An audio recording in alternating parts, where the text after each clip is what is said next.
are a member of parliament. Now, tell us this. Is there any punitive measures for ministers or committee members who do not go in line with this? I know our standing orders. I'm clear on this. I will not be able to remember the specific standing orders. But what I know, that the action we can take, or what may happen, is that if you don't appear for the budget meetings, right, as a minister or as a member, what you are simply doing is that you allow people to make decisions, which may not fall in line with what is supposed to happen. And when the wrong thing is done, you'll be associated, or you will be mentioned as one of those who probably caused that. So a minister in particular must, because there are certain budget lines that may not be accepted, and those who are working around you may not be able to defend it. For example, yesterday we were in the education committee meeting, and a lot of the budget lines that were being presented, the minister did so well. The education minister was in the meeting throughout the period and answered, and he helped in answering most of the questions.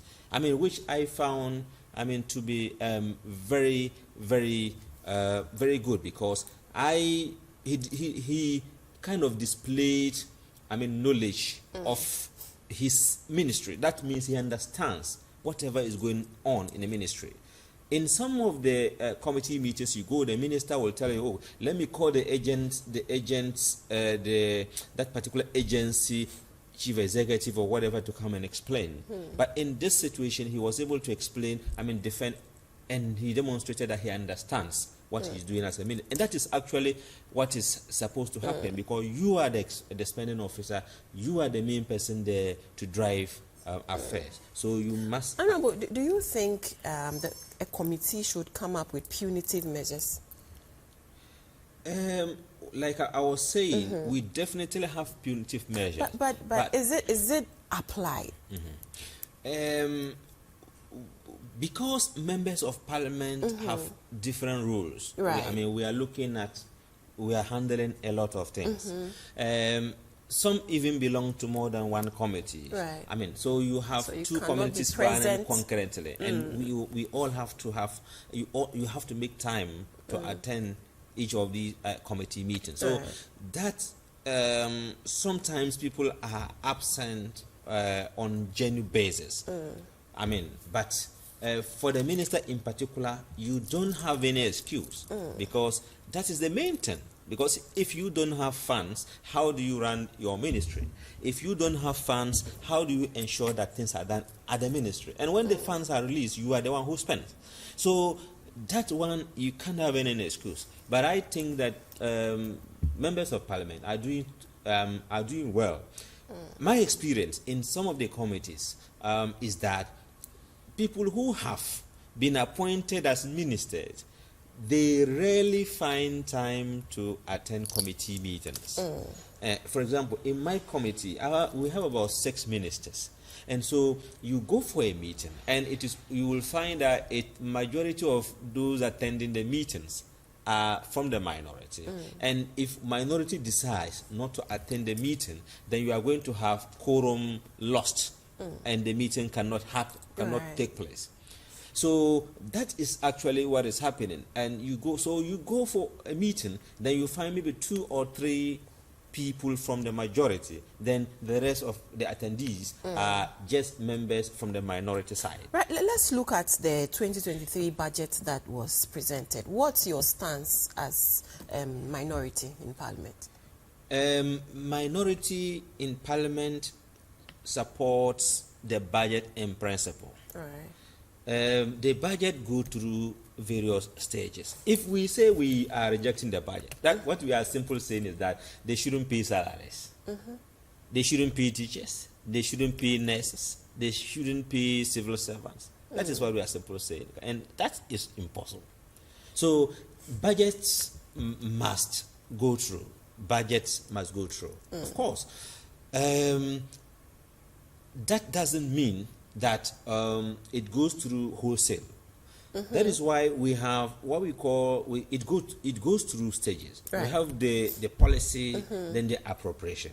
Now, in principle, we have approved the policy, right? And so we heard from cycles of Ghanaians that why should we, allow the budget policy, the budget to get passed.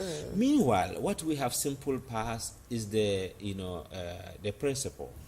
And Honorable, explain the principle to us for us to understand. What is happening is that we have policy statements, right, that addresses the areas that the budget is going to talk about.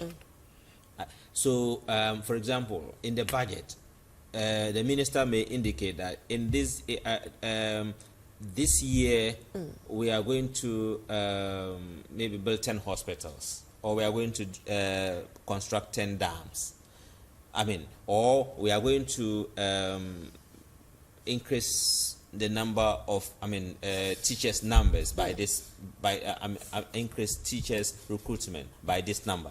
So that is a statement, a policy statement that the minister has indicated there.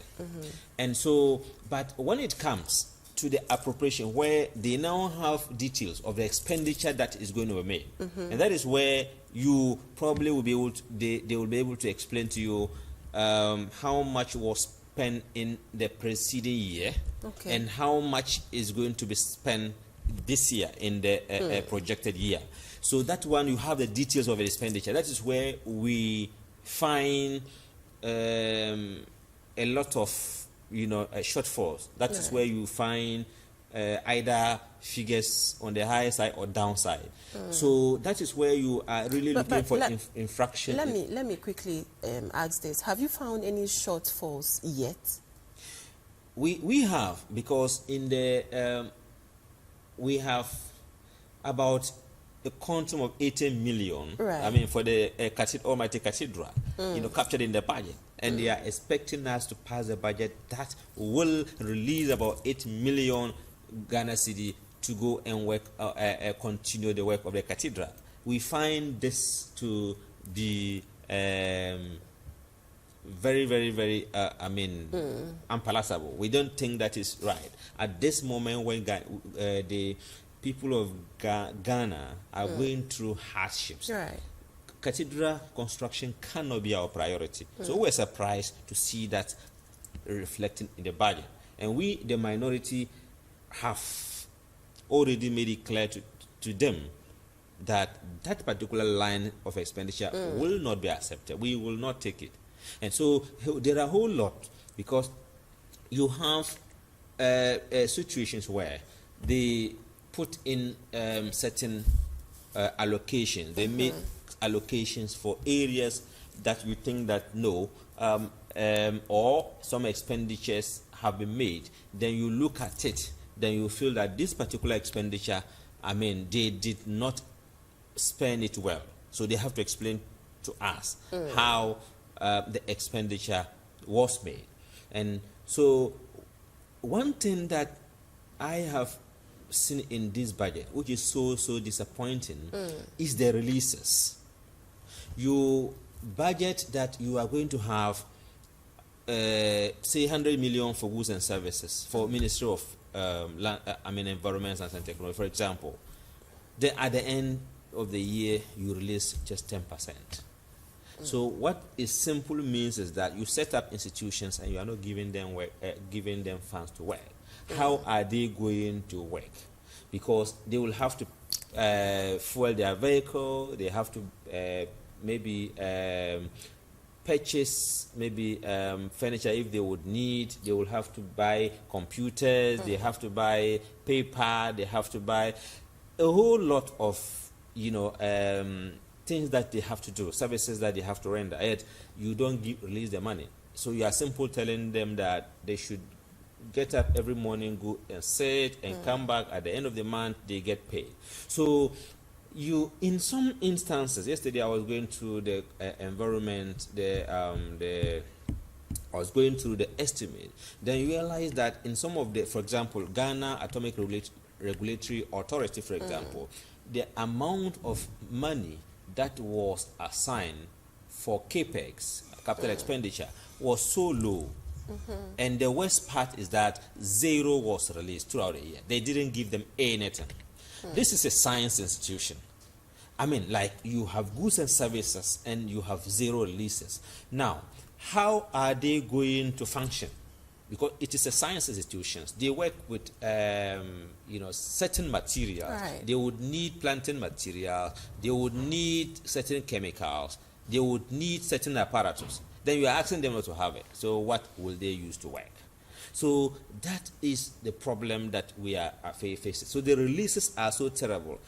Whilst perusing the education minister's budget yesterday, a whole lot, you will see goods and services, for example, of about 2 billion, and the government has released less than 1 billion.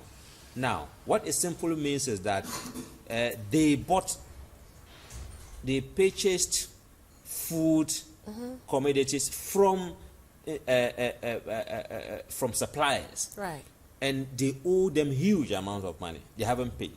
Now, what it simply means is that we are going into another year, and they cannot go back to the same people. They have to change.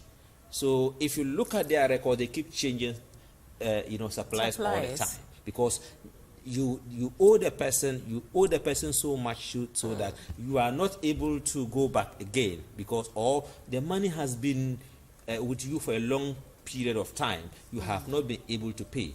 Now, how do you expect the person to survive as a business person? So that is the big problem, and they are asking them to project, so they keep projecting on daily basis. Now, they will come with a budget, and the Minister of Finance will not simply just release the money, and you can understand. And without the releases, how are they going to function? So it is just a simple job. Right. So what is the minority going to do to ensure the right policies are passed? We are going through the committee meetings, and we have the opportunity to interrogate the agencies, the ministry, to explain to us.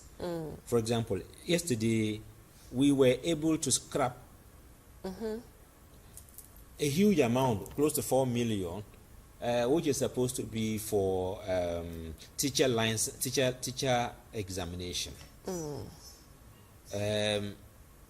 Committee members were of the view that you cannot put two gatekeeping strategies in the education sector. Unlike other institutions or other bodies, for example, the nursing and then the likes, they have one gatekeeping, policy that exists, and so you cannot say we are going to conduct exam when we are entering to teacher training college. Then when we are exiting to conduct another exam, you have to decide whether you want to do the gatekeeping at the entrance or you want to do it at the exit. So we are saying that now you are now making proposal, and that proposal has not been accepted yet, and you have put budget line to indicate that we should make provision for that. Then they said no, it's not possible, and I think through the discussions they saw the sense in the argument, and they decided that they would take it out from the budget. So we have opportunities to be able to decide or to query certain lines of expenditure. We are not only looking for where we will just say take out this. Sometimes you may see some expenditure line or some proposed expenditure line which is so low, then you ask them to step it up. For example, in my environment committee like this, a lot of our agencies are underfunded, and so what we keep, recommendations we keep making almost on a yearly basis is to advocate for them to up the funding, because they are woefully inadequate.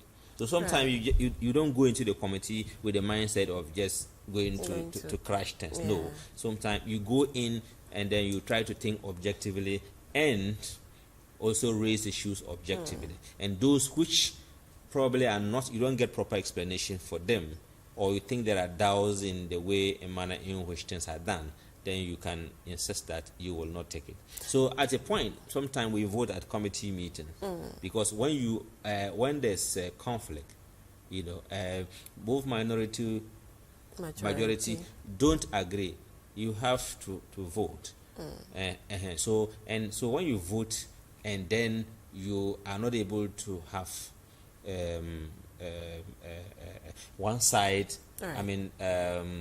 taking the day, what you simply do is that you have to bring it to plenary for us to have further discussions and probably subsequently vote on that.